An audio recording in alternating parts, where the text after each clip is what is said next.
Ok, donc dans cette vidéo, on va bosser sur les conversions.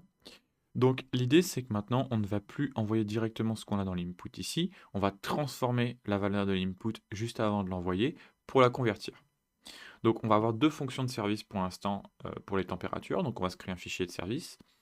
Donc on va avoir une fonction qui nous permet de récupérer l'unité opposée à celle qu'on envoie actuellement. Donc si par exemple j'envoie Celsius, il me renverra Fahrenheit, ce qui me permettra de l'afficher ici. Et puis on va avoir la fonction qui permet de faire le calcul de conversion basé sur l'unité qu'on a actuellement ici, pour pouvoir après voilà, avoir la bonne conversion ici. Donc c'est parti, donc ce qu'on va faire, c'est qu'on va se créer un petit dossier qu'on va appeler Services, et puis dedans, on va avoir un température-service.js. On va commencer par la fonction qui nous retourne l'unité opposée à celle qu'on envoie. Donc on va importer de nos constantes, tu te rappelles, notre petit objet qui contient toutes nos unités. Voilà. Donc dedans, normalement, on a units. Ok. Donc on va faire une fonction qui va être get opposite unit. Donc on va juste envoyer une unit ici, qui sera donc soit Celsius, soit Fahrenheit. Et du coup, c'est plutôt simple. Si unit, elle est égale à units.celsius, alors on renvoie units.fahrenheit. Sinon, on renvoie units.celsius. Et c'est tout. Et on exporte notre petite fonction. Donc déjà, on pourrait tout de suite l'essayer. On va aller dans notre app. Donc maintenant, dans notre température display, ici, on ne va plus envoyer la current unit qui est affichée ici. On va envoyer l'opposé de la current unit. Donc, on va aller récupérer ici de notre service. Température service. On va récupérer notre get opposite unit. Et du coup, très simplement, ici, au lieu d'envoyer juste unit, on va envoyer get opposite unit of unit. Et boum, c'est bon déjà, on a la bonne ici. Cool. Maintenant, c'est parti pour la conversion. Alors la conversion, tu vois, je t'avais déjà écrit le calcul ici. Donc pour passer de Celsius en Fahrenheit, il faut multiplier les Celsius par 1,8 et ajouter 32. Et pour passer de Fahrenheit en Celsius, il faut faire Fahrenheit moins 32 et on divise le tout par 1,8. Du coup, on va dans notre température service. Donc on va se créer une fonction qu'on va appeler convert température tout. Et du coup, on va la convertir vers une unité et on aura donc la valeur initiale. Donc ça va être facile, en fait, ce qu'on va faire, c'est qu'on va regarder, on va dire, ok, est-ce que la unit vers laquelle tu veux convertir, c'est units.celsius? Donc si c'est le cas, ça veut dire que tu veux aller vers des Celsius, donc ça veut dire que tu es en Fahrenheit, donc on va appliquer ce calcul. Donc ici, on va donc faire la value ici qui sera donc des Fahrenheit, et voilà, c'est bon. Et du coup, sinon, c'est qu'on est donc en Celsius actuellement et qu'on veut aller vers des Fahrenheit, donc c'est que la unit ici c'est des Fahrenheit, donc on prend l'opposé, tac, et on va faire un return, hop, et donc là ici ça va être notre value, ici. Et on exporte notre petite fonction. Ok, donc c'est parti, on essaye d'appeler cette fonction aussi. Donc maintenant, ici, au lieu d'envoyer directement l'input value, il faut qu'on fasse une conversion et qu'on dise vers quelle unité on veut aller. Donc on va vouloir aller vers l'opposé, encore une fois, de l'unité courante. Donc ce qu'on va faire déjà, c'est qu'on va aller stocker ça ici dans une variable.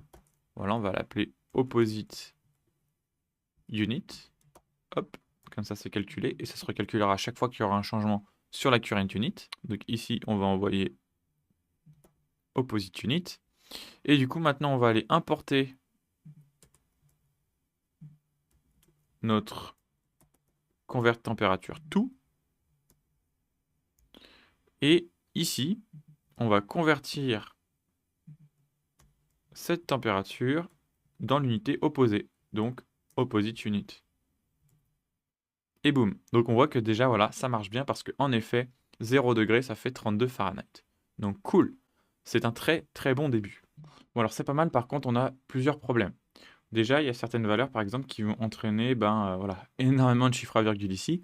Donc il faudrait faire en sorte ici de dire qu'on veut un nombre de chiffres à virgule pas plus grand qu'un seul chiffre après la virgule. Et puis on a un autre problème, c'est que malgré le fait qu'on utilise un clavier numérique, dans le clavier numérique, en tout cas je sais que sur Android, il peut aussi te proposer par exemple des valeurs comme plus, égal, bref, des choses qui ne sont pas réellement numériques. Et du coup, si tu écris des choses comme ça, eh ben voilà, ça va te marquer que not a number, et c'est pas très très joli. Donc il faut qu'on gère à la fois les cas où on n'envoie pas des vrais nombres, et aussi le fait de pouvoir eh bien, réduire le nombre de chiffres après la virgule. Donc ce que ça veut dire, c'est que la valeur qu'on envoie ici, il faudrait un petit peu plus la contrôler. Donc ce qu'on va faire, c'est qu'on va créer, on va se créer une petite fonction qui va être getConvertedTemperature et qui va s'occuper de faire tout le calcul et en plus tous les contrôles. Donc on ne va plus appeler ici la fonction, ok? On va faire du boulot là-dedans, on va voir après ce qu'on fait. Mais du coup, à la fin, ce sera elle qui sera appelée.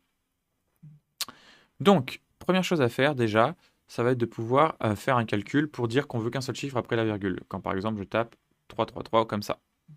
Donc, ce qu'on va faire, c'est qu'on va récupérer la valeur et on va la transformer en flottant, en chiffre décimal. Donc, on va l'appeler value as float, comme ça.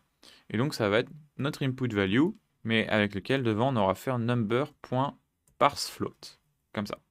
Donc ça va nous retourner un nombre flottant. Et ensuite, il faut en plus qu'on regarde, on s'assure que c'est bien un nombre. C'est-à-dire que si on a envoyé égal dans input value, ça quand ça va être appelé, ça va retourner que c'est pas un nombre. Donc il faut qu'on ait quelque chose pour nous dire si c'est pas un nombre. Si c'est pas un nombre, genre qu'on a tapé égal par exemple, eh ben on va juste rien afficher. Ok. Si par contre c'est bien un nombre, là on fera un autre calcul. Donc on a une fonction qui nous permet de savoir si c'est pas un nombre, et c'est is not a number. Voilà. Donc on peut envoyer notre valeur ici. Et du coup, maintenant, on va choisir ce qu'on fait. Si, en effet, c'est pas un nombre, eh ben, on va renvoyer un string vide. Si, par contre, c'est un nombre, eh ben, on va faire notre conversion de température. Donc, on va appeler convert température to, et c'est ça qu'on retournera à la fin. Donc, ça va être notre value qu'on envoie ici, et puis on va envoyer notre opposite unit, ici. Par contre, ça ne règle pas le problème des nombres après la virgule. Donc, il faut que ce résultat ici, eh bien, on aille dire, s'il te plaît, garde qu'un seul chiffre après la virgule. Et ça tombe bien, il y a une fonction pour faire ça, c'est toFixed, et on lui dit qu'on veut un seul nombre après la virgule. Voilà. Donc du coup, ça, pas besoin. Et du coup, comme tu peux le voir, voilà, on a un seul nombre après la virgule, donc on est sûr qu'on ne dépassera jamais cette taille-là. Et en principe, maintenant, si j'envoie un truc qui fait pas de sens, comme égal ou slash, voilà, il se passe juste rien. Donc on a bien fait notre contrôle ici, c'est parfait. Ok, cool, bon bah c'est un très très bon début. Maintenant, il n'y a plus qu'à bosser sur le bouton et faire en sorte de pouvoir basculer d'une unité vers l'autre. Et en principe, tu vas voir que justement, comme on a utilisé des states correctement, eh bien, on va pas avoir beaucoup de travail à faire pour effectuer cette transformation. Du coup, on se retrouve dans la prochaine vidéo pour faire ça. À très bientôt.